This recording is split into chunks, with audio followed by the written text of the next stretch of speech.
back to Book Talk with Vin. Today we are going to be recapping and reviewing our BookCon 2026 experience.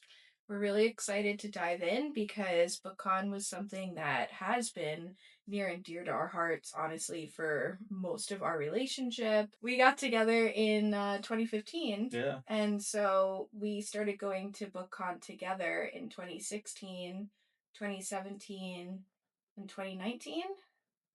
Are those the three that we went to together? Not sure. I know one year in the middle teens it was in Chicago. They did Chicago Mm, one year. That may have been 2015. maybe. And then before that in 2012, I also went to Book Expo and then BookCon, which at that time it wasn't really BookCon It yet. was new and Yeah, experimental. it was like this after experience for non authors and publishers and people in the book community to go to and have like Book a book industry, really. experience. Yeah. And I actually looked up some facts before the video. I think that that particular convention only had about maybe 9,000 people show up. So it was a branch off of what used to be Book Expo, which was the first big thing here in New York, and then it evolved into BookCon. And I know for sure we went to 2017 and 2019. Yes.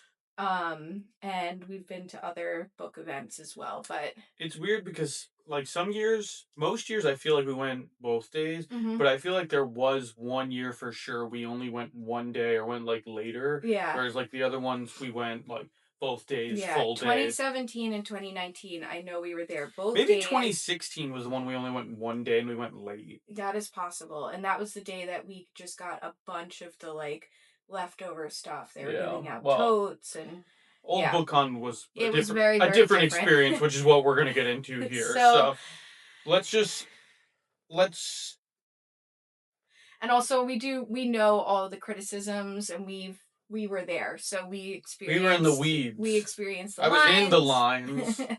We experienced the mess that was Saturday. We saw the growth that was Sunday. So, So let's no, I got. Let me okay, take oh it. you go. So obviously, 2019, the last BookCon. 2020 comes around. COVID happens. They can't do BookCon. They don't have the money to book the Javits Center for the following year. We get into this sort of like tidal wave. Like we can't And book just so you it. guys know too, I looked up the numbers of attendees for 2019. There were over 21,000 people who attended in 2019. So it was a big deal even then before COVID happened and Book Talk and Bookstagram really blew up to what it is now. And I Well, think there's that still BookTube. there was You had BookTube. some of the OGs. That's true, but it was much more of a like for book lover experience and less of an aesthetic influencer type aesthetic when you went to BookCon. There were different vibes and areas, but we'll get into all of that Yeah. too. So let's take it back a little bit less than a year now, right? Hmm. Um, I mean, between 2019 and now, we had been saying, "Oh, we miss BookCon. I Yeah. wish something like that could come back around. Like whatever, We whatever, got whatever." married in 2024, and I remember us saying, how cool would it be if we could go to BookCon and the Ren Fair this year to Yeah. Book. celebrate? Are you So seeing a theme here yet, guys? So we had been saying that we wished BookCon had come back since it had left, really, because we really enjoyed going. We had a lot of fun. A lot of our friends always went, and and it we was always had a good time. But I yeah. feel like in those years, in those later teen years, because there was so much less like being on social media, at least for me, that the experience like year to year felt very similar. Yeah. It was very like it was very much like this is what BookCon is, and that's it. And granted, it's at the Javits Center in the middle of New York City. So you have crowds, it is busy. There are people that are just there to get free stuff. Like Yeah, that's the vibe that you're going to get at any major convention at the Javits Center no matter what because you're in the middle of one of the biggest cities in the world of and course. people fly in for these experiences and it's always crazy. But there was a level of expectancy that you had for what your experience would be. Well, let's get into that. Mm-hmm. So, sub 1 year ago, I don't know the date exactly, but maybe it was in like June, July of last year. They announced BookCon's coming back for 2026.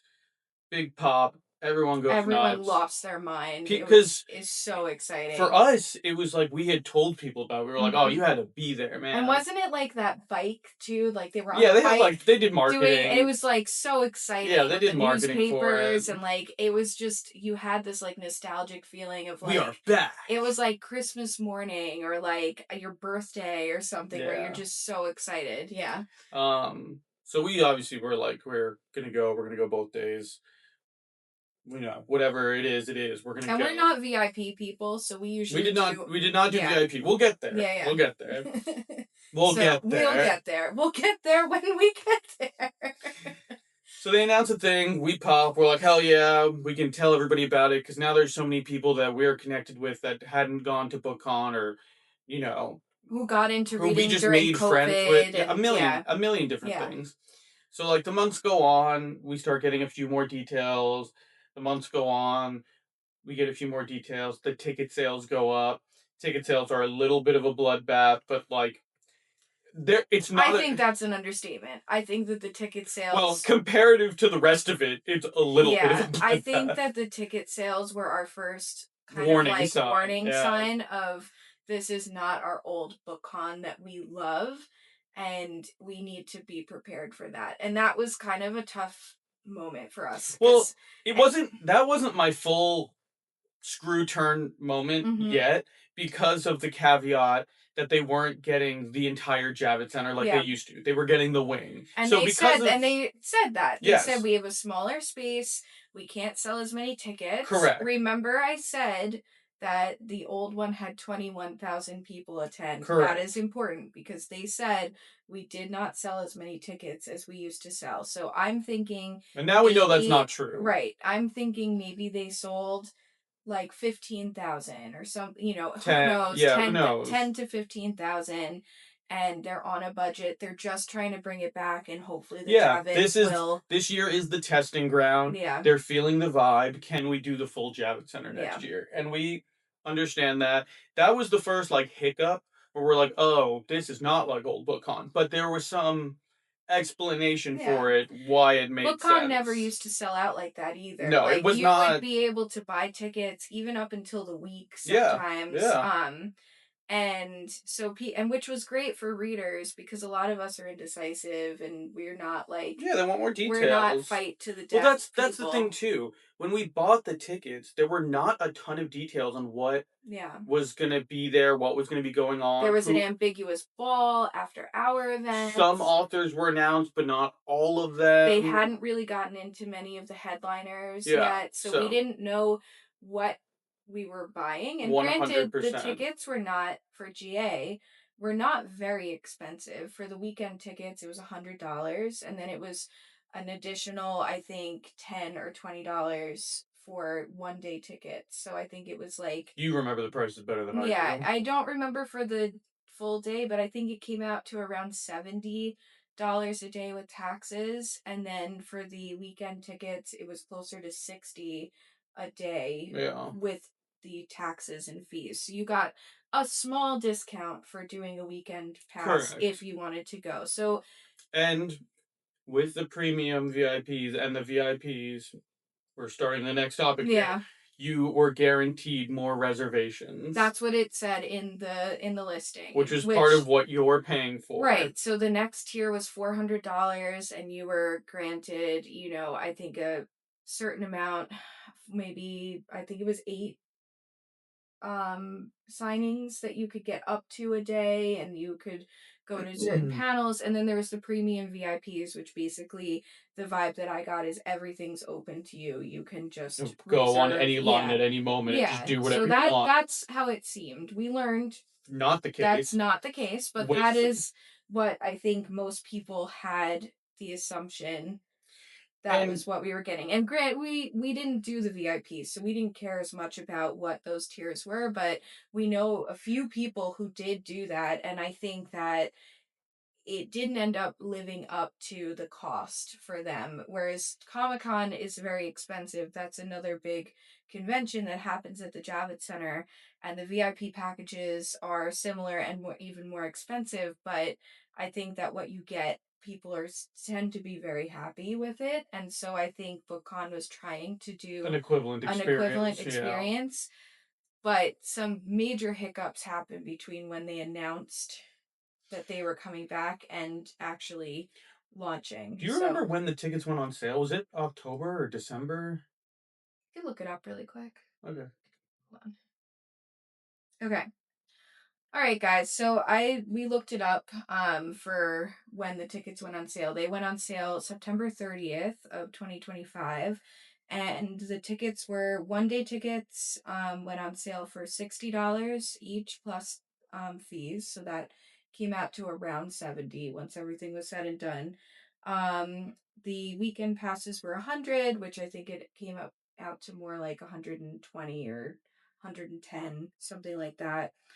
Regular VIPs for 2 days was 400, and the premium VIP package was 900 for the weekend. The weekend pass at that time also was the lowest tier you could do for the after hour events on Saturday. They Correct. did change that, but that was They what. changed that later on to include on the Saturday tickets. Yes. So I think that that also was an encouraging marketing tool that they had to make people buy the weekend tickets over just buying a Saturday ticket. Um, and it also would have had less people going to those events too, because if you just had a 1 day pass, you could not go. So that was what Gotcha. was marketed. The premium high tier VIP, they had exclusive perks, and it was mostly geared towards romantasy events. So everything The sold, after hour the events. after hour events. Okay. So everything sold out That though. was the yeah, that was the ticket selling experience. And I think at this point, this is when you and I had a conversation where we're like, hey, I think based on the things that they have announced thus far and the way they've run these ticket sales, I don't really feel like it's going to be the same as old BookCon because at this point we were like, there is still so much that we don't know who or what is going to be there, and they're selling the tickets now that I feel like they're selling people something of a dream. Yeah. And now it's like any author you announce afterwards is just extra. And they were announcing authors like through December, right? Yeah. January even, something Even like into that. February, Yeah, that's which insane because now you can't buy a ticket anymore, but you're still no. announcing these people. And a lot of people bought tickets that were flying in from California, Canada, like all around the Yeah, world really to go to this because BookCon has been around for long enough that the name itself is so well known that people expect a certain level correct. of excitement and excellence in the book community. And I think the other thing that we'll get into later with our overall thoughts is that money was very clearly at the forefront of decision making for the people running this event with getting the most people to do the most amount of stuff for the most money so that they could continue this for next year. I'm sure also to pocket the most amount of money, Yeah. obviously, but also you see that in some of their decision making, I think, with authors because there used to be way more authors, and there used to be like if a celebrity had a book that was coming out that year, they were at BookCon. I mean, we used to see like John Cena, Kristen Ritter, Neil Patrick Harris, like all of these other Yeah. celebrities that used to come for this too. And huge authors. I mean, Yeah, like really. Dan Brown used to come Yeah, I every remember that. year, like not just, trending authors, like really big name authors would come every year, and that was something, not to jump ahead, but it guaranteed that no matter what you enjoyed reading, there was going to be Something someone for there everyone. for you, Yeah. and that really wasn't the case this year either. So So yeah. it was at this point where we were like, this is not going to be the old event that we had grown accustomed to, and that's okay. But I say that because I feel like a lot of the people that were disappointed with this event had a different set of expectations than you Yeah. and I had going into it because we knew it was going to be a different event than the old event. Yeah. For people in New York, especially, a lot of people were comparing it to the Barnes and Noble Book Fest event because when you go to that one, you have an hour and you can get as many arcs as you can grab, and it's really chaotic, and you see the videos on TikTok or online, and it's just like a bloodbath when you go in there. But then you also see people's hauls of these huge stacks of like 30 plus arcs that they get in that one little time frame, and I think that people were expecting BookCon to be an equivalent experience just spread out throughout the day or Well, two. we'll get into the galley and um the arc yeah, situation but when we I get will there, but say, that's even as people who went to old BookCon, we didn't get anything. you were never walking out with like hundreds of books. It was No, We would get some. I think that the indie authors were very generous with theirs, I and they would agree. often exchange like following them. And I mean, Instagram was very new at that time, but I know that they would have follow me for an arc, or some We used events to like that. the thing that we used to have very commonly at Old Book Con is that we would just be like walking through booths and people would give you a tote with Yeah, like with promotional merch material. and Yeah. fun little And it like things or sometimes it pins. like especially if it was a publisher, like it would have like a pamphlet or something about like upcoming releases or something like that. Or like we used to get not necessarily arcs, but we would also get sample chapters of upcoming Yes. releases. And so it wasn't the whole book too, which was Yeah. so exciting. Like Although I just think having Cassandra Clare this year did only do, I mean, because she doesn't really do galleys or arcs Mhm. or anything. She did like she used to. She did a sample chapter. Yeah. But that was really fun, and like you would just get to talk and meet to people because it was also on the main floor in the Javits, so there was so much room, and you just people were much more relaxed because you had 20 to 21,000 people spread out across the entire center, and that made for more space too. Yes. The big publishers had a large area that they could have their signings in one section, they had their books for sale in another section. It was not as all on top of each other as it had to be this year. So we talked about the ticket buying experience. Hmm.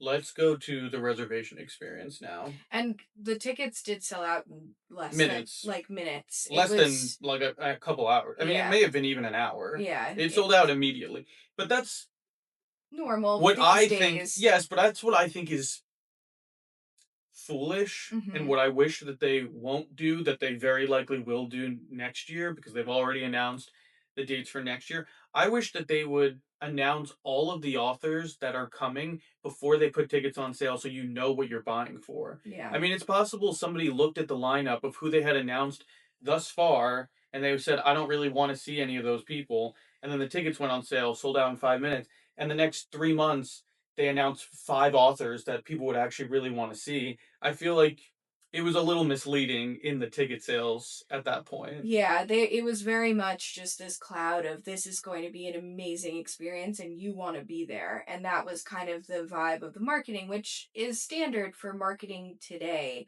A lot of events do that. They keep a lot of mystery in what is Yeah, coming on purpose, but to sell an event, especially for premium VIPs at $900 for the weekend, it's a lot. you are expecting excellence at that price range. Yes. I mean, And they did not receive I excellence. would want to have access to everything, to have my dream lineup of authors that I want to see within reason because there's some that overlap, but I would expect at that price range that I can just walk up and get what I want and walk away, because how many premium VIPs could they realistically have too compared to GA and VIP? And I don't know the answer to that, and I would be curious to know if that also Yeah. was a problem, but yeah, so that was the whole ticketing Yeah. experience. So let's Yeah. let's move on to the reservation experience Mhm. now because I That's think the really reservation experience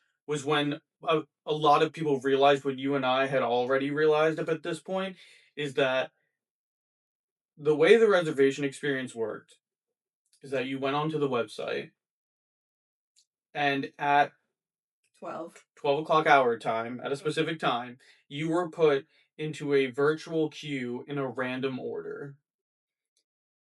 At that point, you were given the opportunity of making how many reservations? 4 author signings and I think 2 panels or 3 For panels GA. for GA, and then it was 8, I think, for VIPs. And premium VIP didn't have a limit? I don't actually know that for sure, but it was either they also had 8 or they were able to do an unlimited amount. VIP and premium VIP people, talk about your ticket prices, how many reservations you were allowed to have, and how many you actually got down in the comments, because I'm Yeah. very curious. Because we know a few, and I know someone who got one. So I just Yes. for the Well, whole for the whole weekend. that's the summary of So the yeah. reservation experience. Because it didn't matter what time you logged onto the website, you were put in a random order. And the VIP and premium VIP did get to reserve 2 days early. Okay. So they had a separate launch that went up.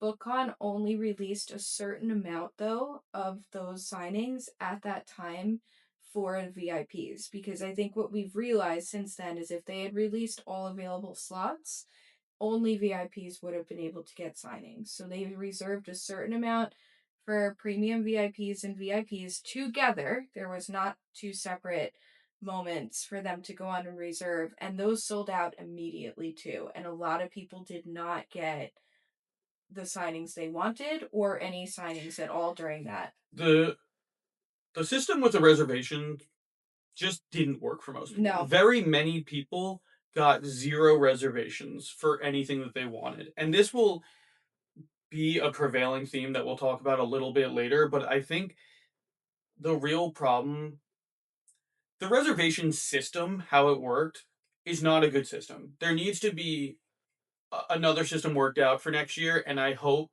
that they have heard the criticism and are working on that. And I believe that they are, because they've gotten so much criticism they had to make a public statement that day about it, Yeah. and I did not think it was a good statement, and I thought it was condescending, and I thought it was pandering. But I hope that for following years they work on a better system. But I think one of the core problems with the reservation process is the amount of headliners that they had, because in previous book cons, let's say there were 10 of your favorite authors there that weekend.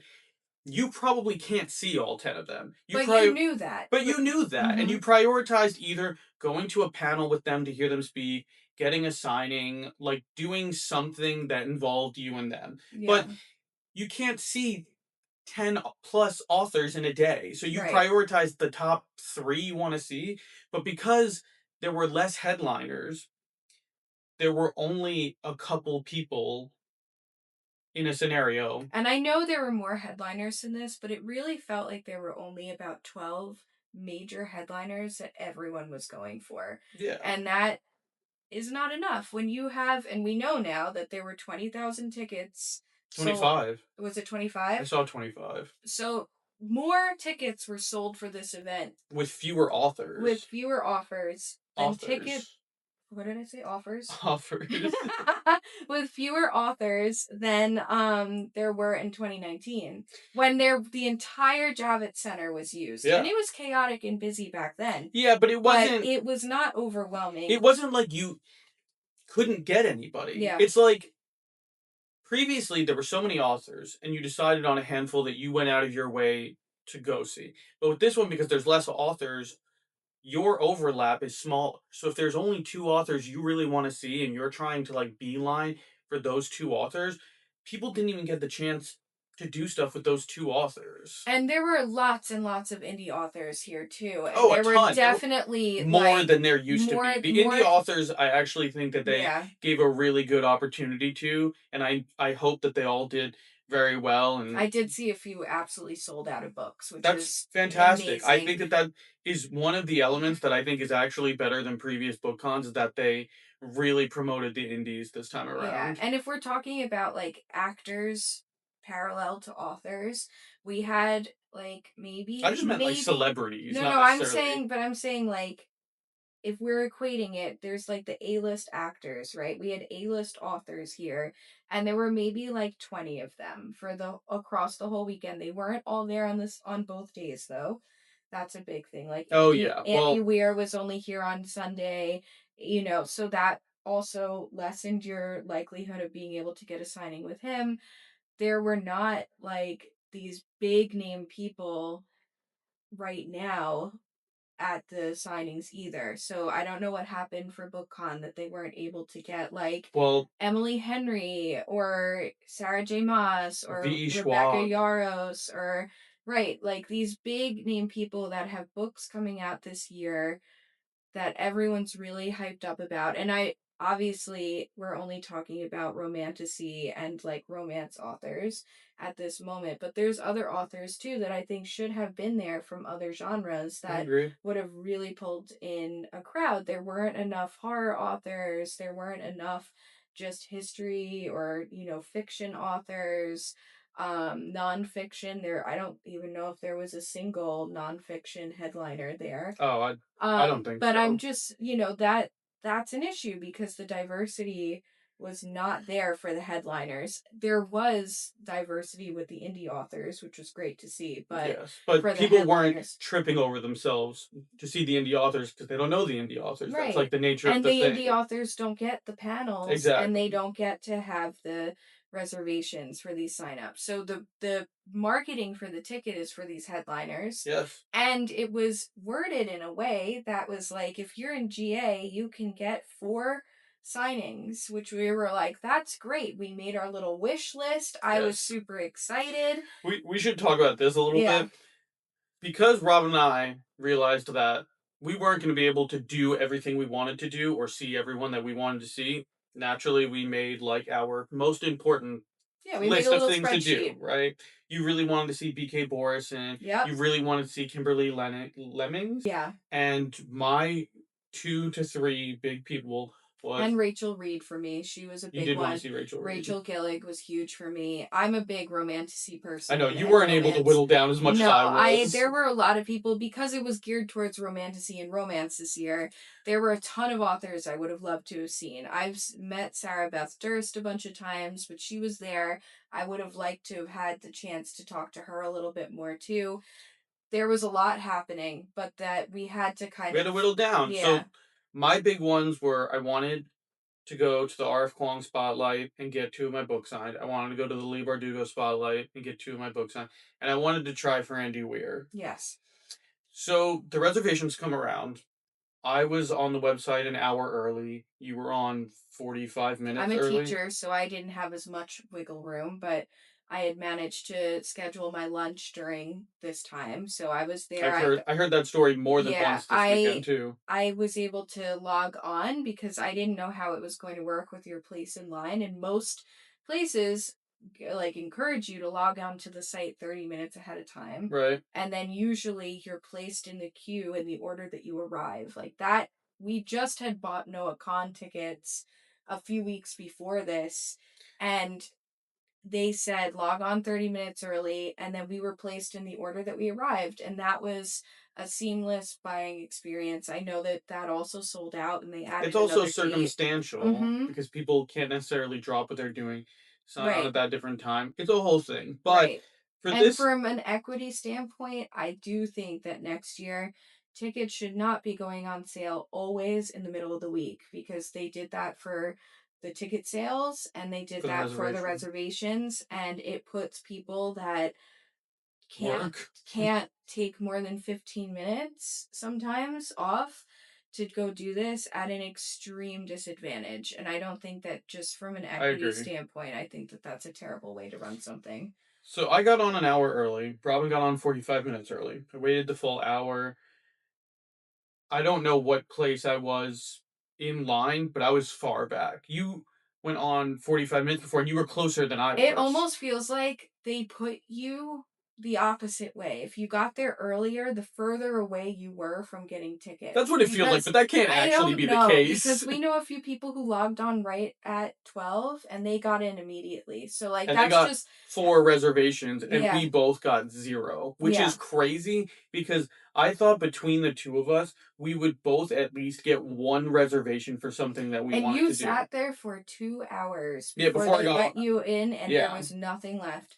I got in, and there were some reservations, so I clicked on the ones I wanted. I went to sign to log out and do the whole confirmation process, and my page refreshed on its own without me doing anything, and all of my reservations were gone and I got kicked out.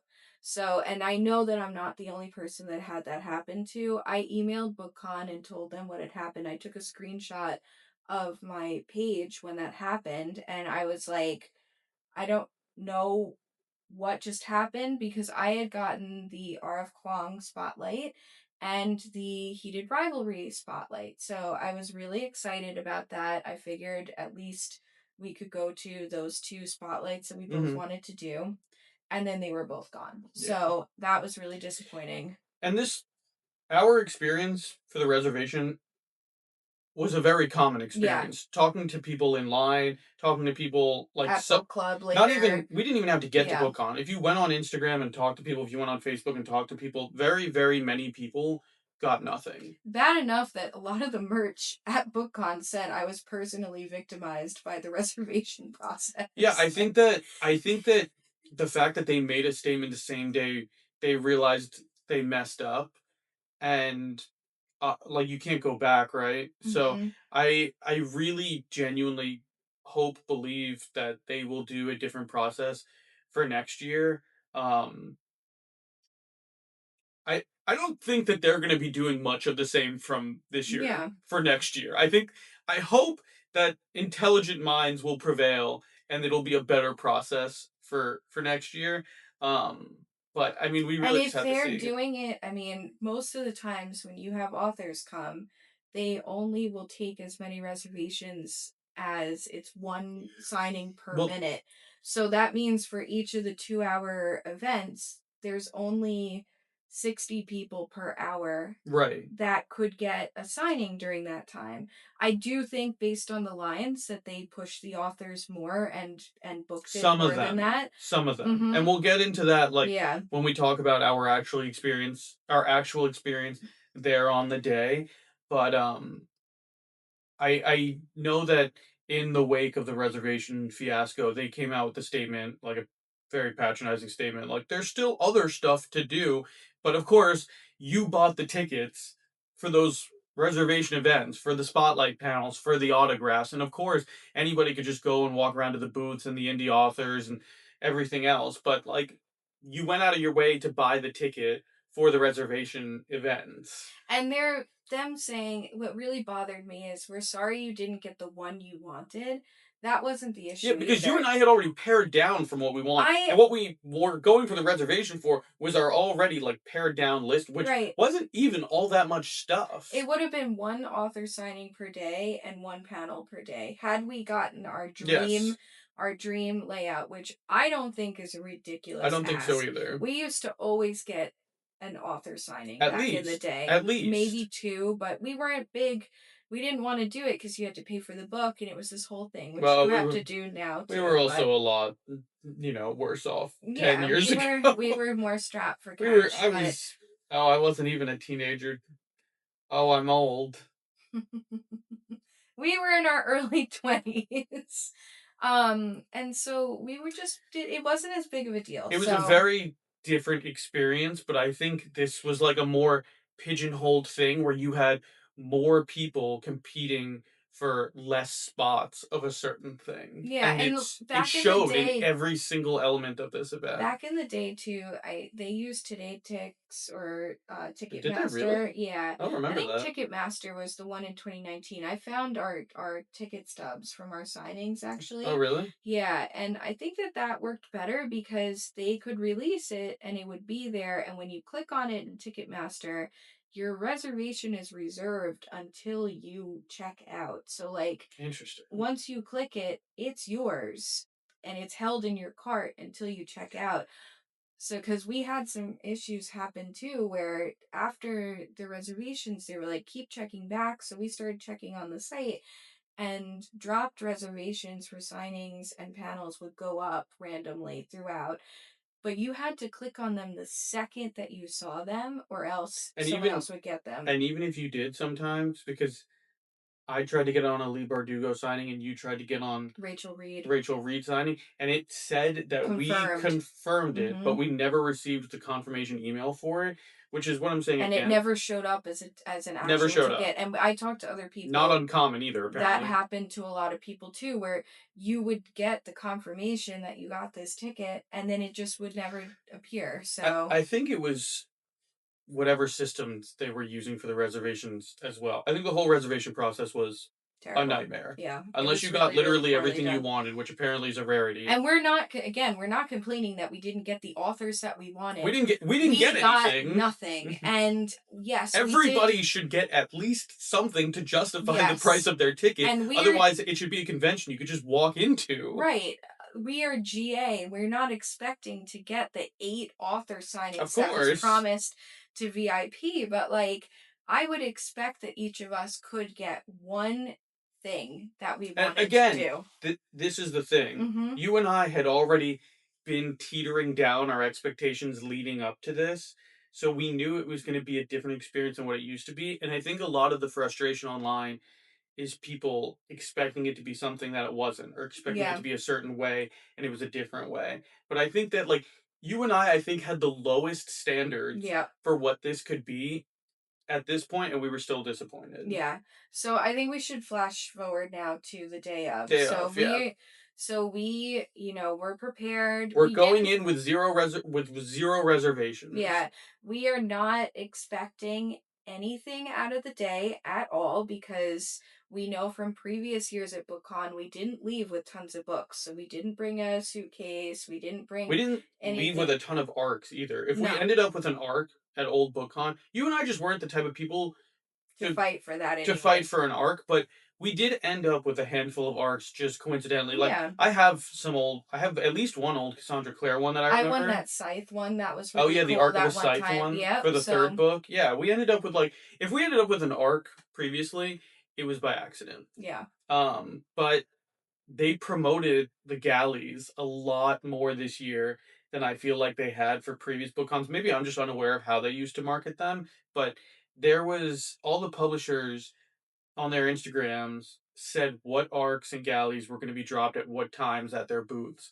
And I think that that was a mistake Yeah. because, People were well, yeah. let's go through So our days chronologically we now. arrived early because we like to do that. And we knew what the lines were going to Mhm. be like from previous book cons. We arrived at the Javits Center on Saturday at 7:20. Yeah. We took our place in the GA line, We which were debating because I do technically have a disability. My ankle has a ton of metal in it, and I can do ADA. But based on what the line was, we were only about 30 people back from the front at this time. Maybe a little more, but I think it was a little more, but we were, like, close enough to the front of the GA line where I felt we like, were in the first shoot, like more than halfway down. yeah, I felt So like we arrived at the correct time. So and they had, when we arrived, all of the VIP and ADA in the same line over on the other side, which was already snaking around a few times, which is why, for me, as someone who can't stand for long periods of time in line, that actually looked like more of a nightmare to me than just being in the GA shoot and just sitting on the ground and correct. waiting. So that's what we chose to do. And I figured if we needed to when we got in, I could always go and ask for a bracelet at another time. But it was so chaotic over in the VIP and ADA lines. And just because I've heard from some of my friends who went and did that, there was so much like disorganization organization there that people were talking poorly about people who needed ADA because they were like, you're taking my place in line. There was a lot of like I discourse think happening between the GA line and the VIPs and ADA where people were starting to say things to people like, I don't think that half these people in the line have disabilities. Like, there was not enough organization on the part of BookCon and the Javits Center to help make sure that people who needed ADA were given seats because they were just out there too, waiting in line. I think that the whole I think ADA as an entire topic of conversation for BookCon. Was handled Like, I think so somebody should poorly. make a video essay on Yeah. ADA and BookCon. If We'll somebody get else there can do it, because my needs are very minimal to most people's. It still is helpful for me to not have to stand long periods of time in line because I'll be honest, by the time we got home on you were Saturday, cooked. I was absolutely shot. I hobbled in. We iced your ankle, My yeah. ankles was 3 times the size that it normally is. It was painful for me. But But I think there that are people who really, really need yeah, a lot of a people lot in of walkers, a lot of people yeah, in wheelchair, and I think who need to I yeah. talked to somebody who had a different perspective on this, where they were saying that the BookCon ADA was too lax in that you shouldn't have to provide evidence and justify your disability to get obviously whatever Yeah. disability access you need. Well, because there's so You many shouldn't need to do a background there's check. so You many shouldn't need to do a invisible. background check. You should take people at their word for it. Mhm. But I think the problem became when they said they were letting ADA people in early With VIP. with the VIP People people started and when you don't actually check if people have a disability mhm. and you don't have to justify it, people just get on that line. And we heard people in our line say, "We're going over there because they're getting let in." And it was also worth Mhm. that they let the VIP people in with the ADA at like 9, Mhm. right? And then we're seeing in group chats, people are saying they just let all the ADA people in upstairs, and then there was contradicting information. They're keeping us in this one area, and some people were like, "I'm literally on They the show let floor like a right certain now." amount of people in ADA go in on the show floor early, and then they kept the rest of the ADA line somewhere else. So it was just like if you were lucky and you got there early, your ADA accommodation became a VIP accommodation. But if you were unlucky and you got there later It became the GA. for the same thing, you then were herded in with the GA, which was like a mob. And like, I will be honest, I was really nervous for myself with my ankle. Like, I don't have a lot of stability if I'm getting pushed around. Of It's very course. scary. For But anybody, I saw like, when we'll get into this now because I think we're here. So we waited until I the think, wait, let me, 9:40 was when they started letting GA in to go through security and I and think they did that early mhm. because of the crowd. So I think a Yeah. lot of the videos that I've seen of people showing up and being like, "Oh my God, Bokan is a mob. Look at this line," and they had it through the like parking lot sort of structure area where they Mhm. kept up, and then going up on the sidewalk and sneaking around the sidewalk. I think a lot of those videos are from like 10 o'clock and Yeah. afterwards. I because we got there at 7:30 and it was not 7:20, 7:30, whatever, and it was not the mob scene. But I think that if you didn't know to show up early enough to get there first, and you because it officially started at 10, if you show up at 10 o'clock, sometimes people you just walk in at 10 o'clock. That's not how conventions work a lot of the time. And Yeah. a lot of the people that we talked to had never been to a convention. And I Yes. think that there should have been some communication from BookCon to tell people that like you will be allowed to start lining up at 7 o'clock. We'll let VIP in at this time. We'll let ADA in at this time. We'll let GA in at this time. And I Yeah. think that that would have again more communication from the BookCon team would have been better, and it would have tempered expectation. Of course, if you show up at 10 o'clock and people have been lining up for 3 or more hours, it's gonna be ridiculous. Yeah. And that's what happened. I mean, they had to snake around GA up until once they let the VIP section in and ADA section, they made a new ADA line for a while outside, which I don't know why they did that because then they snaked the end of the GA line around where the VIPs were, around by the people who were in our shoot, which was the first one, and that's really where the contention started because people were saying horrible things to the people in the ADA line because they were angry about being in the back of this line. But then when you ask these people when they arrived, a lot of them said that they had just walked up. And I'm sitting there, us having been there since 7:20 in the morning, and in my perspective, if you come right at opening, you know that there's going to be bottlenecking. You know that there's going to be a But that's rush what I'm for saying. I think a the lot of front. people didn't know. Yeah. I think a lot of people had never gone to BookCon, had never gone to any convention. I think a lot of the people there had not gone to an event of this size before. Yeah. And I think that that showed with the crowd that was there and the people running it. Yeah, and I think that a lot of people who do conventions know that if you're not going to show up early, Show up late. you're better off showing up like 30 to 40 minutes, even an hour late, because then you can just walk right in and there's no line. But a lot of people got there right at 10, and We're shocked. we were Yeah. watching the line get longer and longer, and eventually it wrapped all the way around the street, Yeah, and it was just we'll show crazy. footage from what we Yeah. have here because even from where we were standing, you couldn't see the extent of how Yeah. bad it really was. I didn't know it was as bad as it was until I saw some people's Well, and we had friends that were videos. at the end of it that had gotten there at like Yeah, 9:40, 45 45, and on the they sidewalk. were on the sidewalk, and it was crazy. And the Javits Center is an enormous And that place. can't be safe. Mm-mm. Like the Javits Center, I think takes up 3 or 4 city blocks. Like it is an Yeah, it's a enormous, big place. enormous place. So we go in, we go through security, which was a breeze. Actually, very easy Yeah, which was considering really good. And we then go straight we up. think that they're gonna hold us then at the front. And when we got up there, it was about 9:43, I think, when I looked at my Mhm. watch as we were going in. The showroom was open, and everyone in ADA and VIP and everyone in front of us was already in. So they had let most people in early at this point, which really I was think they did that upsetting. on purpose Mm-hmm. because of To the stagger. amount of people. Yeah. They had to start letting people in because they were already like backed up so bad that it was causing problems out on the street. Yeah. That's what I think. Yeah. But you But I could think tell as soon as you went in that they didn't let the publishing tables know that they were doing that. I They did agree. not let the booths and the authors or anyone know that this was happening because the vendors were so over swamped. Like when Yes. we got in there, it was a fight.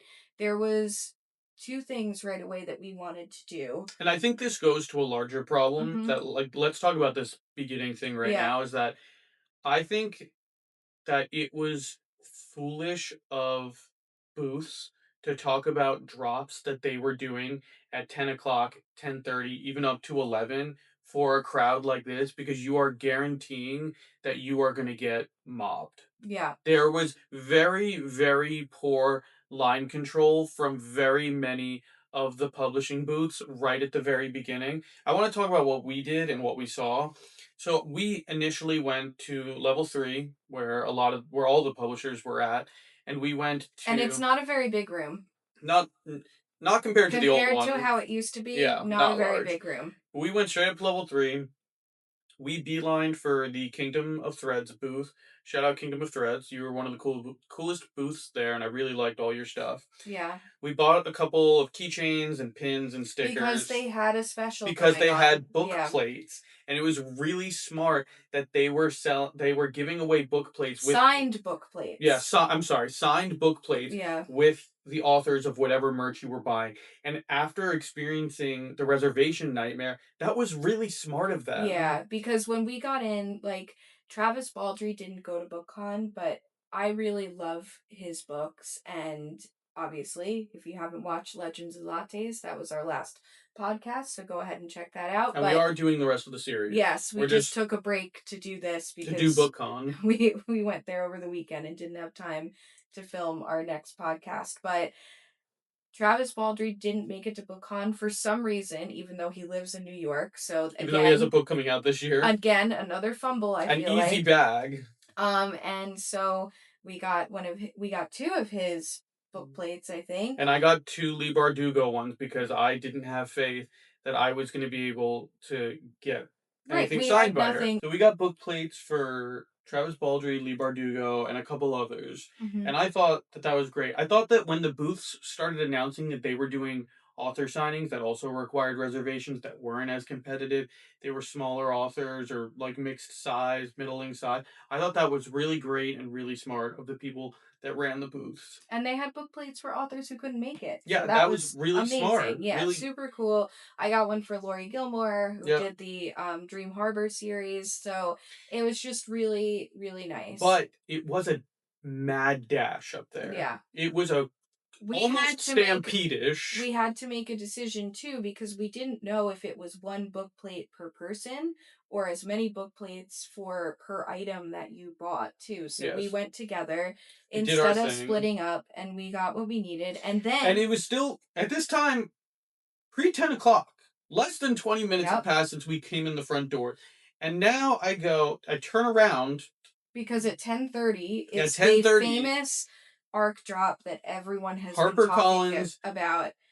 Harper Collins book drop. They announced that they were doing a set of like 5 galleys at 10:30. Yeah, But to do anything at BookCon, you have to be there at least 30 30 minutes minutes. early. But we get in at 10. We got in a Again, little this earlier, was not but well planned. So I turn yes. around to the Harper Collins booth, which is very nearby, and I get there, and it is actually a mob Yeah, scene. and they're doing this thing where, because I got there too, and we went to opposite sides. Yeah, we got there at the same. We did a pincer They maneuver there was the most dangerous mob I have ever seen at at any, and BookCon. this is include, and you're talking to two people who used to go to heavy metal concerts and be around like I mosh was pits. worried for the people at the front of this I have thing. never, and the workers, because how they did it is if you could touch these people's hands and get this like bookmark postcard thing, then you were So the guaranteed way an it worked is arc this: like, I don't know if this was a BookCon problem, a Harper Collins problem, or both.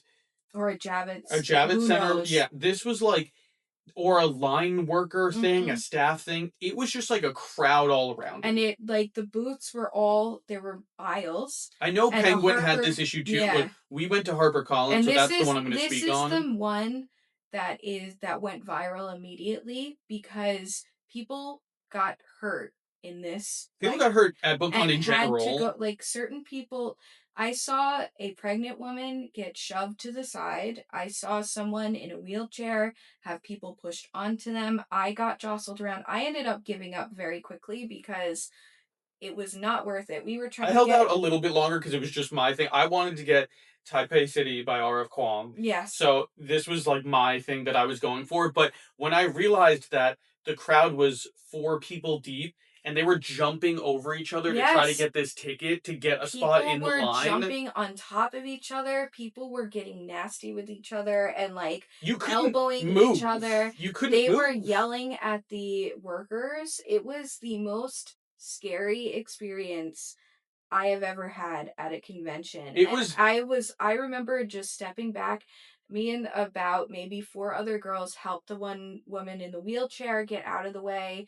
We checked on the lady who was pregnant too, who had gotten shoved because that was really scary. And she was very pregnant. So it was very scary in that moment. And like we all kind of looked at each other and we were this isn't like, worth it. this is so dangerous and not worth it for an arc. I mean, nothing is worth it for an arc, quite honestly, But like I this. think now is a good time to talk about the miscommunication between BookCon and the publishers and why this was such a mob scene. Yeah, so we learned afterwards. We know some people who work for the publishing houses and were on site, and they talked about it in one of the group chats we're in that apparently there was a major miscommunication between BookCon and the publishers, BookCon and the vendors, BookCon and the authors. BookCon and the Yes, attendees. about how many people to expect at each of these arc drops. Yes. So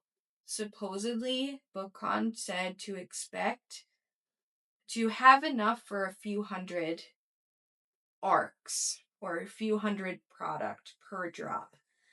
And The I think that's publish I think that is what happened. mm-hmm.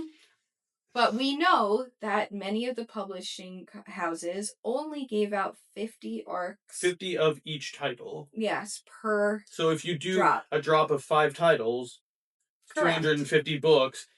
Technically, it was Mhm. followed to the letter. It was just not done correctly. Because there were 25,000 people rushing for these arcs. And obviously at that 10:31, which we know now, it took them until almost noon to get everyone into the building. So the people who were at the end of the line Just had no chance. had no chance. It And was they never already had a gone. chance.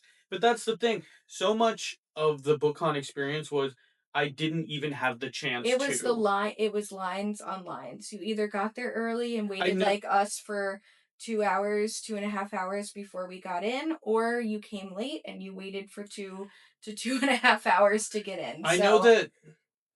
Well, that was our experience at the HarperCollins booth. I know that Penguin had a very similar situation yeah, on the first day. The second day, we'll get to the second day when we get yeah. to the second day, but it was very many things at BookCon. If you didn't get there a half hour early, you didn't get a spot in line or you didn't get the thing you were trying to get. And not like that's not a good way to No. do And a I hope, convention and at again, all. I hope publishers, if you're listening to this, BookCon, if you're listening to this, there just needs to be more communication. I think there needs to be more staff, more line managing staff, like more And also, communication. there was no ADA or VIP line, which was promised for the arcs. I mean, if you have 80, if you're ADA, you have a wristband that identifies you. If you're VIP, you have a wristband that identifies you.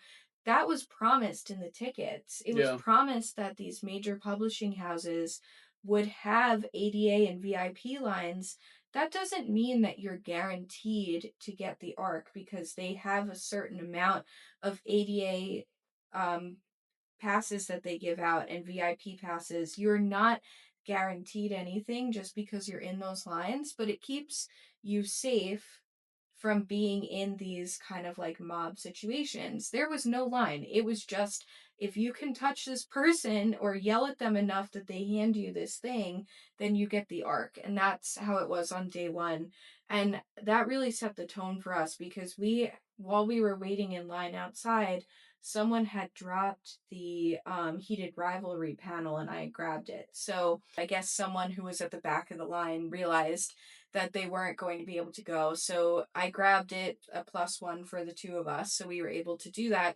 That was at 11. We knew that we had to go right um Main stage to the main stage, on level but 5. this was after this whole experience. So And at this point, we're like jostled we're and shell shocked. frazzled. This was like, we had low expectations, but this was like a dangerous, Yeah. like, when I saw people jumping over each other in the Mhm. crowd, I was like, this is not that serious. But Yeah. I think it also speaks to this sort of like economical state of the world where when you offer people free things, people are going to get competitive for even the free things, or Yeah, and especially for the free that's a big things. thing too. That was not necessarily as much of the case back in 2019 No, and 2017. no. Obviously, people were still struggling, but it wasn't as prevalent as it is right And I now. think too, there's the thing to be said about old book con and the Comic Con experience where there is some amount of expectation again of getting free swag, free Mhm. loot, and we just didn't this time Yeah, around. we really didn't. I We know got people like who a couple did. stickers or a couple bracelets, Mhm. but like we used to get like totes full of goods. We used to Yeah. walk out with like 6 totes each full of like nonsense stuff. But Yeah. I think that the the galley situation this year was absolutely insane and Yeah. unsafe. I think it was That legitimately unsafe. that was the scariest thing I've ever had happen at a ticketed event that's supposed to be under control. And so when we got to heated rivalry, we got in We and were all a little shell we shocked. sat down and so many of the people around us had just been through it Yeah, too and we were all kind of like, "Oh my gosh." And that panel was amazing. Like, very full. oh I my it was gosh. of the panels I went to that weekend, it was the most full Yeah, panel. and I love heated rivalry. That really blew up for me with everyone else. I hadn't read the books before the show, but I love it now and it's become so much a part of my like favorite book genre experience. So I was so excited to go hear Rachel Reed talk. They had the director from the show come on too. I'm forgetting his name right now, but he is amazing. The moderator was really good, and it was just a really fun panel. Is it They James Tierney? I'm not sure, but Maybe. but A really great panel. it was so fun, and It was the most full panel I saw all weekend. Obviously, I didn't go they to so had like many, a little but dance party with the music from the show while we were waiting. Like it yeah, was it was just a really good. really good The main stage vibes. was a really good Yeah. area. I will say I think the panels were my favorite thing that I did at BookCon Yeah. this year, which they really saved the experience for me. So So that was really nice. By the time we got out of there, we most of the connected. line had gotten through. We connected with our friends who had been towards the back of the line. Yes, you.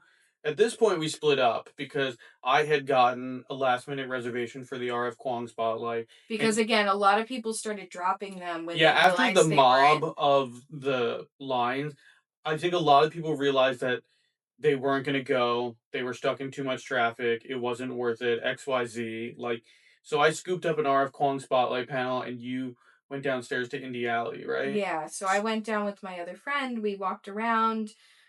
We did Indie Alley. It was also insane though because there was only one escalator to get down there. Um, and so there was a lot of bottlenecking, and they had to create A a line line for the for it. escalator. And after a little while, at certain points throughout the event, the escalators kept breaking. So Yeah. that was a huge problem. One escalator was broken both days the entire And the day. ADA situation with that was really bad because there was not an elevator that you could take, that just one elevator going to all the floors. You could take one elevator that went to 3, 4, and 5, or you could, and that went down to level 1, which then you had to go downstairs to where Indie Alley and all of the author signings and a lot of food Yeah, was. two sets of elevators, But the ADA. walk between the one set of elevators and the other was so long that for anyone in a wheelchair, you had to really be ready to be down in Indie Alley for a while because otherwise it just wasn't worth it for you to make that trek because you had to fight through this line to go on the escalator. You had to go around the escalators all the way to the other part of the Javits to go on this elevator and go down. So I think that was really poorly laid out too. Yeah, I agree. The two sets of elevators and ADA, I think, just don't mix very well at all. Yeah. Um I went to the RF Kwong Spotlight panel, which was fantastic, and I would hear RF Kwong talk about literally anything endlessly for the rest of time. If she yeah. told me to walk off a bridge, I would listen with unbridled attention. No, I'm glad you won't actually do that. But Well, you know. Well, you never know. Well, so he had fun at the and panel then we met up down in Indie Alley because at this point I was going to go to the RF Kwong autographing thing and try to pass off, either get on a standby line or pass off my books to somebody to get signed for because me. Vin has these two versions of Catabasis here, which are the Illumicrate and the. Fairy, no, it's this one's Fairy Loot. This one's the Broken Binding. Oh, okay. Um, Yeah, so you, and they're not signed, so you were yes. like So this was they. my first experience Mhm. at BookCon with the autographing thing. I went up and I said, "Hey," because again, BookCon put out this statement where they're like, there will be standby lines for everything if you did not get a reservation. Went up to the autograph line, talked to the person working there. I said, hey, I don't have a reservation. Is there a standby line? He said, don't bother. I was like, what do you mean, don't And bother? they were so disorganized. I mean, depending on who you talk to, Yeah, you got three they different would tell answers you for all three different different people. things. The Yeah. people working the autograph lines were, I think, some of the most uninformed at the whole Yeah, event. and I felt bad for them because they got the brunt of the anger, but Yeah. it was so clear that they had no idea what to And say we to saw that people. throughout the weekend. It Mhm. wasn't just this one guy, this one No. experience. Um, but he was like, "Don't bother. She's only doing the reservation ones at this time slot." He's like, "If you want to come back when she's doing her second signing at 5, you have a better chance." And at this point, we are like beaten and bruised. We need a breather. We need to get food, but there's no good food at BookCon. There's only like bad food. They had like bowls, which was not conducive to walking around. They had They didn't have salads. enough seating for you to sit down and actually eat. So like having to eat with a bowl was just not good. They didn't have a lot of vegetarian No, they had options and stuff. salads or hot dogs, Mhm. coffee and soda. Yeah. It was worse than like sports games Yeah. arenas option. So So we we left. We decided to go for a break. We were going to come back, but we were like, let's go out. We went to a diner. We sat down. we Debriefed. We collapsed. debriefed for a little while about this crazy thing. I took some Tylenol because I was in pain already, Yeah. and we just needed like an hour of not being there. So we went. We had lunch. We came back, and when we got back, When we got back, the energy was very different. you could tell a lot of people left halfway through Saturday to go get ready for the after hours things, Or they just or they decided not were to come, just done or with they it. just decided they came, saw the craziness, left. Hmm. Like whatever happened, I think the second half of Saturday was a lot different than the first half of Yeah, it was Saturday. much more empty. I actually got to walk around. I found another one of my friends who had been there all day. We just hadn't bumped into each other. You went off and did something else too. Yeah, well, I had to go back for the second attempt for my RF Kwong signing at Hmm. 5. So we We split wandered. up. Yeah, we split up. I went to go do that, and again, now we're getting back into the issues with the autograph lines. So when I went back for the second time, I had gotten there too early, I guess, and they were putting everybody that was waiting for RF Kwong in one line. And I asked the person in front of me, they had a reservation. The person behind me did not. We all just got put in a line, and then when it got time to go up, like the people that didn't have the reservation were like, "Hey, we don't have a reservation, but you put us all in this one line. Like, what's the deal?" And they were like, "Sorry, you're shit out of luck," basically. And the people around us in line were so nice that they were like, "We'll take your books up to get signed. We only want to get this one sign." I was like so touched. I was like, "Wow, thank you so much. That's so kind of you." And obviously, this had happened at previous book cons Hmm. where I've asked people to take my books up to get signed, and they've been so nice and accommodating that they've done it. And I, of course, will always return the And I favor. actually have done that for others. When Yeah, I I feel had the like Cassandra Clare back in the day, I remember someone handed me their Cassandra Clare and I got it signed for them. And like, it that's that's the very energy much there. the, Like if yeah. people like you get and again, this is going to get challenged later. You got 3 books signed, one of them could be personalized. And I just had 2 books that I just wanted signed and not personalized. So somebody was like, "I can't believe they did that to you. You waited in this line the whole time. I will take your books." And I was like, "Thank you, bookish stranger. You're so nice. You're so Yeah. kind." If you recognize us and you know that got his book signed, please drop a comment below because we would love to thank you again. But Yeah. yeah. But she was but the girl behind me did not. And she Hmm. started crying, and I felt really bad for her because she waited the whole time in line. But And she really wanted to actually get to go up and talk to yeah, our that's Kwong too. absolutely the case. So, but that was the end of our day. After that, we were like, we are I was done. I got the 2 things I wanted to, I got in a very roundabout way, Hmm. like on the day. With a lot of fighting, Yeah, not very actually fighting, but just like fighting for your place in yeah. line or like just waiting really long I amounts of also want to time. point this out.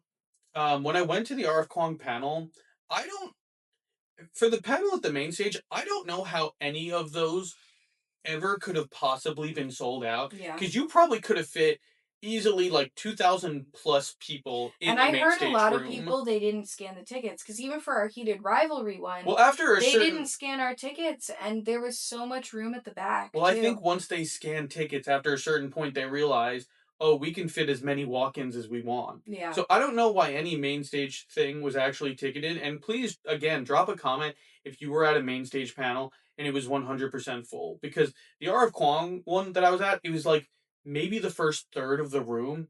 And when I went to the Lee Bardugo spotlight on the second day, spoilers, I did get in, it was like maybe half. Yeah. Maybe And the half. heated rivalry was the most. That was about three Yeah. fourths, Yeah, but that was like like the even most still, there were still yeah. seats like in the very back. Yeah. But So we decided we had originally planned on going to the ball or the PJ experience in the yeah, evening. but at And like 6 o'clock we were cooked. after that, we We're said we are going old. home. We're going to, rest. I need to rest my ankle if we're going to come back tomorrow. So Came that was home, the end. collapsed, Yep. We did our little haul, look through, repacked for the day, slept for about three went to hours. bed. Okay, so now we are going into day 2, and we made the plan to arrive at the exact same time that we did the previous day. But We this time I had decided I needed to do ADA, so we weren't going to mess around with that too because yeah. my ankle was already hurting a lot going into day 2 and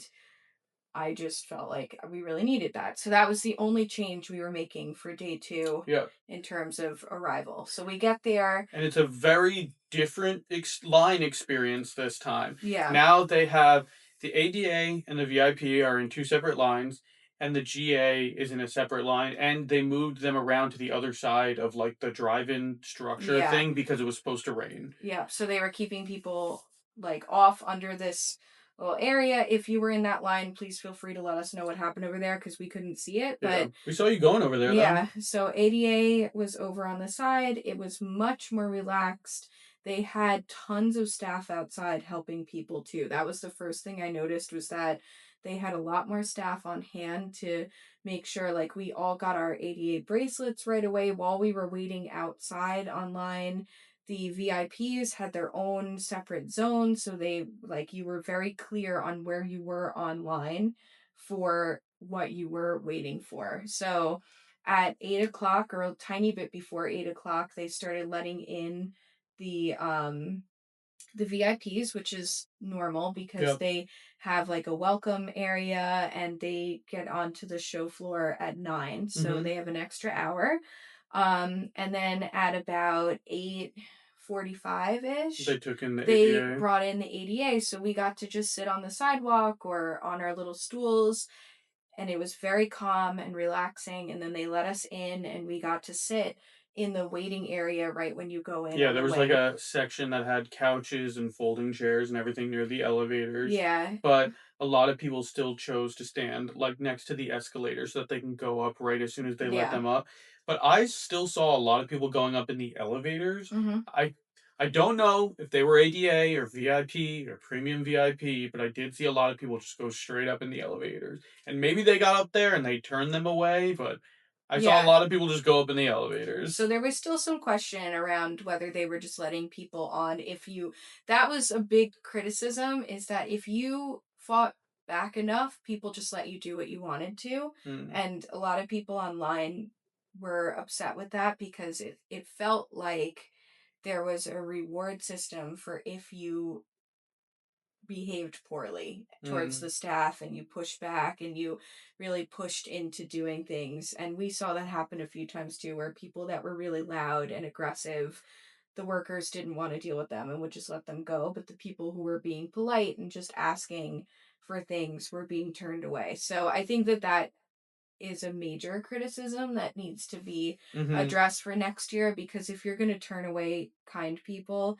it shouldn't be different just because you're being aggressive. I Like agree. that's not fair for those who are doing the right thing and following what they're supposed to do. So we it was already a much better There was a situation. different energy in Mhm. the air. Like everybody, I think, was anticipating a experience like day one, and when it was better, it was like tense, but like everybody like let go of half their breath. Like, oh, okay, this is better. And the director of ADA came out and apologized for the day before too, and assured people in line. And this was at 7:30, so I don't think she was able to do that again later in the day. But she assured everyone that they had had a meeting and reworked how the lines were going to work, and hopefully it would be a much better day for everyone all around, because I think that that was really hard for people the Hmm. day before. So at 9:40 again they started letting people up, which I I think and is I think that.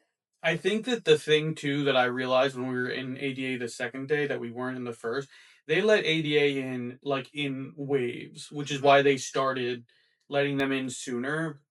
So they would let in like 15 people at a time or something and then wait like 5 to 10 minutes. And let in some And I don't GA know if and. that's how it was the first day, Mhm. but I think that that was the right call for the There second was no day. mobbing There that was no happened. mobbing, at least From by the what we ADA. from what we saw, there was none, and they would let in like 15 GA, 15 ADA, 15 to 20 GA, But 15 then to at 20 10, it was just ADA. everybody go. Yeah. Um, so we went again straight back upstairs to level 3 because we had a rule where if we saw something we really wanted but didn't get on day one and we thought about it and we still wanted it on day two, we go back. So we got some stuff from the Probably Smut booth. Mhm. Shout out Probably Smut. And we did get a lot of Yeah. like officially licensed BookCon merch Like because these awesome shirts that we're wearing. we live in nostalgia, and nostalgia will be the death of us. Yes, we have these cool pins on our lanyards here. These you had to buy. Personally, I'm a little frustrated with that too because back in the day, you got this cool badge and lanyard for free with your ticket, and now it's a $10 add on that you have to get there while supplies lasts. It And I is just ridiculous, but I will say the merch that they did have was way like way cooler. better designed than old merch that The they had. lanyards also used to be from whoever their big sponsor was. So, like this year, it would have been a LaCroix, Oh, thank God it wasn't yeah, a LaCroix. LaCroix Sorry, lanyard. guys, I'm a LaCroix hater. Yeah, Vin's not a seltzer person. I, on the other hand, I think I had about 6 LaCroix over the weekend, and LaCroix, they give you a I free was, LaCroix, right? yeah, Was it you could just the just, drink or? it was a little swag bag, which I just didn't feel like waiting online for. That was free. And then they had the seltzers. I loved it because every like hour they switched the I didn't flavors. expect. I think it was And just like I didn't expect to go to BookCon and see a huge LaCroix like booth I was set up. loving it because it really added to No, the it's little, great. It's it just was a little whimsy the in the last thing I middle, in expected. the middle of all this chaos was the little whimsy of having your little LaCroix. And I've already seen people making like fan art of walking around BookCon with Yeah, LaCroix, or like people saying like you go to BookCon and you walk away with a little swag bag. And like LaCroix made a gorgeous area. There were seats. It was never like super duper crowded there that's because nobody likes LaCroix. comparatively.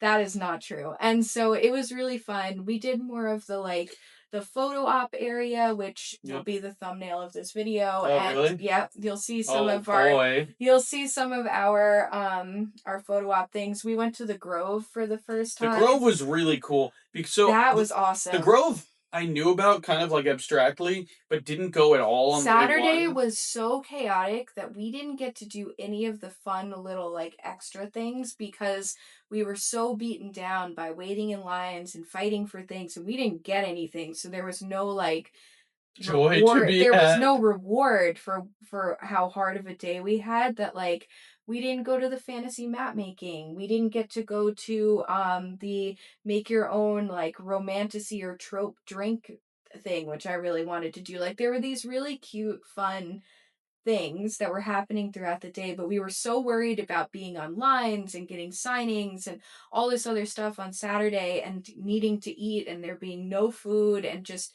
it was so chaotic that we missed all of it. So on Sunday, we decided we were gonna Be more mellow. be way more mellow. You had a panel, I had a panel that we were going to, but that was it for the day. And we decided if we could get someone to sign your books for Lee Bardugo, we would do that. But otherwise, we were just going to enjoy what BookCon Yes. had. And that paired with this obvious emergency meeting that BookCon had had Saturday night because it was so different going in. And there were still major issues with lines and I all of know a that. lot of people in the Mm-hmm. ADA had issues Yeah. both days. I'm not saying, I don't think either of us are saying that It Saturday was was like, bad and Sunday was good. no. Sunday still had issues But that, comparatively, it yeah, was it felt like a significantly different event. nicer. Yeah, so there were still issues with arc drops, but at least one of my other friends that came, she went right in to get her tickets for the arc drops, and she walked away with like 12 books by the end of That was Sunday, crazy. which is amazing. And she had a GA ticket just like everyone else. So it is possible to walk away with a lot of free If you things, get there but 3 hours before it opens, you have to be willing to stand in these lines, and the lines were a lot better on better, Sunday. not good, better. There were ADA and VIP specific zones, which was much nicer. Um, but we decided we just wanted to do the extra stuff. So we went up to the Grove, we did the trinket exchange, we got the free Allure book, which are these two right here. We did fantasy map making. Which We have is a a, video of. yeah, so take a look at that. It's really funny. We created the new land of New Buconia, which is really fun. And we got a lot of free stickers and just really cute, fun stuff. There were some, people that were making little bracelets Really, a and really cool place to be yeah. that I wish I had more time or like the desire to go to on Yeah, Saturday. they had a book swap there. Yeah, They really had nice. Music art playing. It was events. Like it fun. was really chill. So we spent about 45 minutes there. And then we both had to split up to Mm-hmm. go to our panels. I went to the Lee Bardugo spotlight. And I had to get there early for the Get Cozy one with a bunch of the authors. Unfortunately, Kimberly Lemming was not able to make it because she was sick, but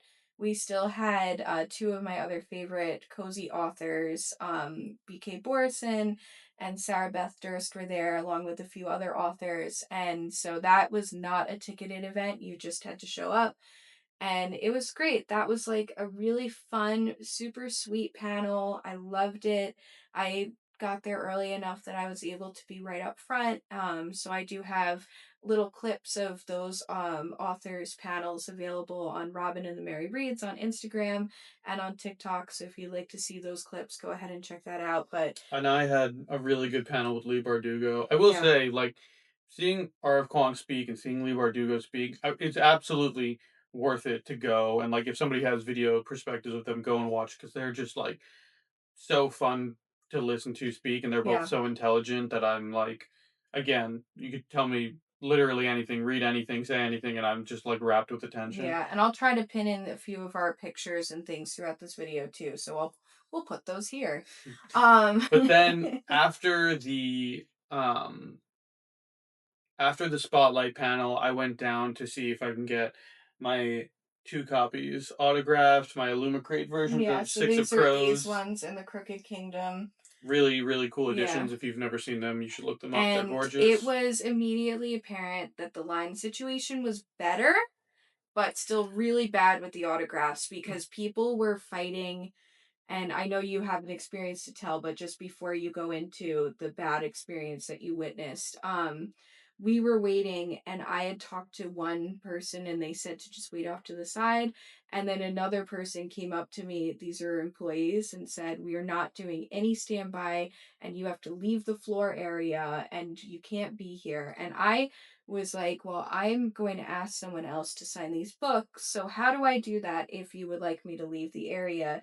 So it was just very contentious. Like there was a lot of friction between the attendees and the employees, which is never what you want Want? as Yeah. a paying customer. And I feel like for on their side, like you shouldn't be having to fight with the people that you're supposed to be helping. So that needs to change because that was a terrible energy to be in. And the fact that I had to just say, I'm not leaving, and I waited until you arrived because Yeah. the panel that I had been on was on that indie alley Level. autograph level, and you had to come all the way down from the fifth floor. So it took you like 20 minutes to get down there, which is a whole other thing. And so by the time you got down, I had found the kindest mother and daughter in line who were willing, Again, really nice people in the autograph lines, guys. I unbelievably mean, like, I'm kind. not going to tell you what to do. I'm not going to tell you to Yeah. not bother getting an autograph reservation and go up to people in line and, like, whatever. But I'm saying If every it means enough to you and you are a kind person, feel confident to just put it out there. Like all I did was I just walked up and down the line and I said, "Hey, if you happen to not be getting all three of your books signed and you would be willing to take it, I would really appreciate it. I've tried." And I explained to them, that we had been refreshing for weeks and we had been trying to go for these and it just hadn't happened. And they were so nice. It was no problem. But then again, BookCon kept changing the rules halfway because I stood and waited for this mom and daughter to go through the line, and the first 10 people in line got to have three things signed. And then they it was switched taking it, too long, so they announced to the rest of the line that they were only going to be signing, Lee Bardugo was only going to be signing two things.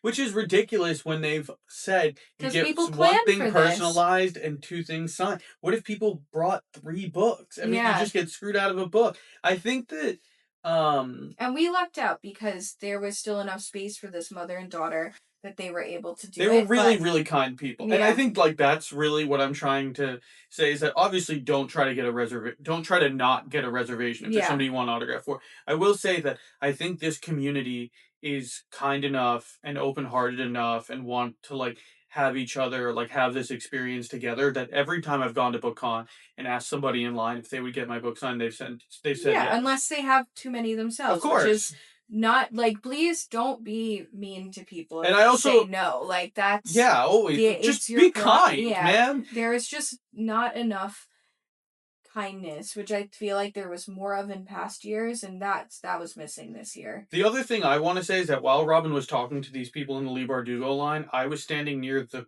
people going for Meg Cabot, Mm-hmm. and they had a whole line situation where one person working there put them all in one line, and then another person working there said that, like, after this person, nobody here is getting anything. I guess it was a standby It was line. not. There was no reservation for There was that no one. reservation, and people were like, why did they have us come over here if the rest of this line is not legitimate? And they were like taking this worker's name and information to file a formal complaint. And I doubt they were the only ones. I think that there were probably very many complaints with the line workers about the organization because it was not organized like GA, ADA, VIP. And it should And have been. and I don't agree with hassling the workers because they don't get to make any decisions.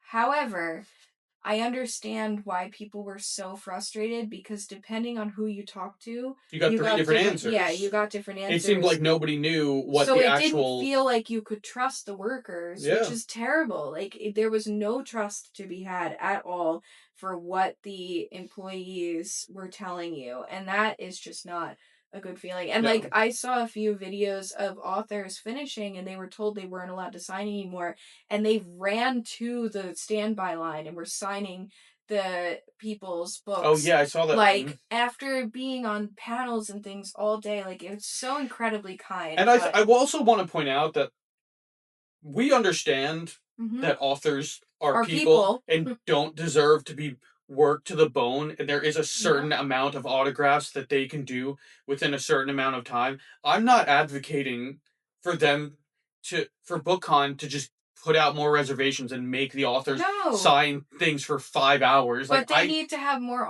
there needs to authors. be more organization Yeah, and there there needs to needs be to more be authors so more people aren't competing to see and fewer there needs to authors. be more like just fun events too because there were a lot, but I think that they could have packed in more events in these little like To spread rooms out the that they crowd at had least. because I had so much fun doing the map making thing. I I had had a a lot of lot of fun. fun doing these like little whimsical moments again that we were looking for, but they should have had like more of that going on, and they need to have more headlining authors because if we're all fighting for these same authors, people are not enjoying themselves the rest of the day because you're spending your whole entire day worrying about if you're going to get in to see these authors. So at this point, I get my two books signed by Lee Bardugo. We walk around Indie Alley a little bit more, and then we decide to leave a little bit earlier on Sunday at like 2 o'clock, three Yeah. o'clock, something like that. Um, and And we were happy to do that because we felt like we we did were all our like we did our we stuff, were and we were done, good. we were happy, and if we had kept staying, we would have just been feeling We would like have been we were spending just money we don't have on yeah, things we don't need. exactly. So in summary, I think that there are a handful of very minor things BookCon can do to make the experience much, much better. Yeah. Um, I think that they need to have more headliners, which I think is probably more of a money problem than like a managing problem. I'm sure that they had a budget for authors and certain authors were just out of their budget to book. And I'm hopeful that they made enough money from this year that they can invest more money into authors next yes. year. And I Yeah. think having more authors will alleviate a lot of the crowd pressures, a lot of the reservation pressures.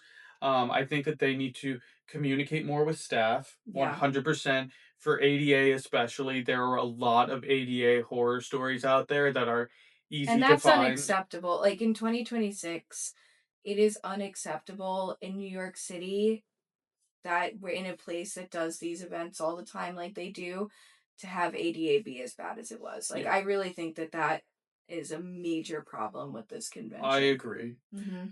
I think that in terms of marketing, I don't think they should sell tickets for an event before they've announced all of the authors and events happening. I think that that's just misleading or like unfair to people that might want to just see one or two specific people that you're holding back for a bigger announcement later on for people Mhm. that have already bought tickets. I think that's like weird and confusing and a bad marketing strategy. Um, I think that, there should just be more communication from the publishers and BookCon in general to the people that are going, because I feel like there was a lot of unnecessary confusion from a lot of people about a lot of different things. And I think there need to be better like my line managers and just crowd control. And they need to get the whole Javits again. I'm sorry, but having it just crammed into the wing again is not going to work, and it never used to be like this.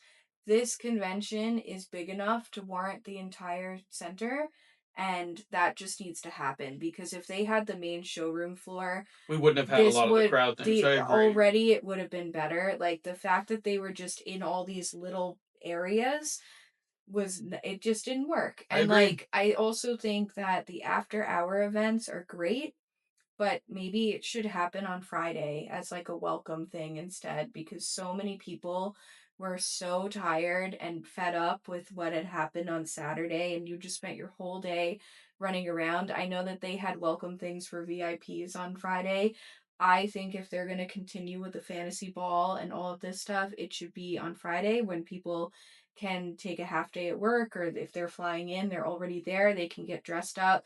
We can have like maybe some fun things happening Friday with authors or like that can be where they announce big things. Like I think that having it Saturday night was a problem. I saw videos of the fantasy ball. It looked Mixed, it to be polite. yeah, it was just not very good. Like I heard that the songs were all just songs that people had put on like On a added to their playlist. Oh playlist no. and like Was there people there weren't had to have really been a DJ. yeah, but I don't think that they were like mixing. I think that it Oh. was like request songs that Oh, people and had they sent just in. played any requested song. Yeah, Oh and so a no. lot of people said it was just not good and I think that people had fun with the different like bedazzling events and all these things, but if you're going to market this as this like real event thing now and it's not just geared towards books, that needs to be there needs to be more effort put into that because it either needs to be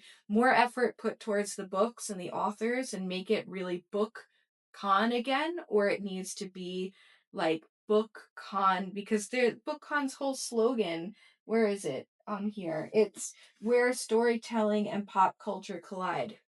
There was not a lot enough of either, whereas Mm-hmm. like back in the day there was so much of like movies and things that went along with it and the art and everything and like it just wasn't clear where Mm-hmm. that was this time. Yeah, I think my like major criticisms are the reservation system, Mm-hmm. because there were things that I wanted to do at BookCon That we that couldn't I do. was not, even in the end, I wasn't able Yeah. to see Andy Weir or get And anything signed again, by our him. list was short. We Yeah, had we like pared down. we didn't have a lot. So the fact that there were still things we didn't get to do, I think is a bummer I, because I think we didn't especially actually get anything signed by an author, which is crazy. that's true. Like we had to We did pass not do it things. personally. We did not get to do that at any point. I did not get to have one moment one on one with an author except for Sarah Beth Durst, who I happen to see out on the floor, and she is amazing. So thank you to her for taking the 2 seconds to say hello to me. But beyond that, like it was so disappointing for both of us that we got no signings the entire time. I think like my biggest bummer is the Andy Weir stuff. He was Hmm. only there on Sunday. And there was just no shot. There was just no Hmm. they trying People to see, didn't even give up his tickets. trying Like, to see Andy Weir was like trying to see the Pope, yeah, it which I just, get it. Project Hail Mary is that good. Also, share the wealth, gang. yeah, But I think that there was also this element that people were like debating about, I heard throughout the weekend, was like this sense of entitlement people had to get a reservation for something. yeah, And I feel like that's not really the point of what went wrong with the reservation system, because we paid to go to an event where we're going to get exclusive things like autographs with authors, panels with authors. But if you don't get any of those things, what's the difference between going to BookCon and going to just any regular like expo with vendors that are selling bookish things for free or yeah, for much cheaper? You yeah. could go to another event with similar types of vendors for $25, but we paid a lot more. And the people that come from out of town that Yeah. buy plane tickets, that book hotels. I mean, this is Had to like pay for their meals and all this stuff the gas entire weekend. prices Yeah. being what they are. I mean, like, imagine doing all that stuff, flying from another country, And you get renting a car, nothing. and you don't get any Yeah, reservations. I mean, It's we crazy. live like 25 minutes from the Javits Center. So for us, the commute was no big deal. Yeah, for us, it So was we're nothing. not like gutted that we didn't get stuff, but completely understand the upset feelings Yeah, that people are having. People are really angry and it's valid. I think that some of the reasons that people are angry is just not having gone to conventions before, but there are major valid criticisms of what happened, and I think that BookCon needs to take this on and really sit absolutely. down and work this out because we cannot have another convention like No, this happen I next year. I think I think anybody that said that they never wanted to go to another convention after their experience on Saturday, I don't blame at all. Mhm. I think that um BookCon has to make changes for next year, or next year will be my last one. I Yeah. think I looked at this year as a major testing ground for interest, for like popularity with authors, for which vendors went really well, for what the publisher booths looked like, for if there was still that level of interest here for a convention like this. Clearly it is. It's time to now do a much more serious one next year. And I'm not even saying it has to be like it was 10 years ago. I just think it needs to be a modern convention with enough headliners and enough staff and enough coordination to be at that level. Yep. So let us know what your thoughts are below. We're going to leave this here and take a look at our other videos from some of the little moments throughout the weekend. We did some vlogging throughout and some pictures and things. And please like, share, subscribe, and we'll see you next week. And stand by next year for our BookCon 2027 Yes. review. All right. Bye. Bye.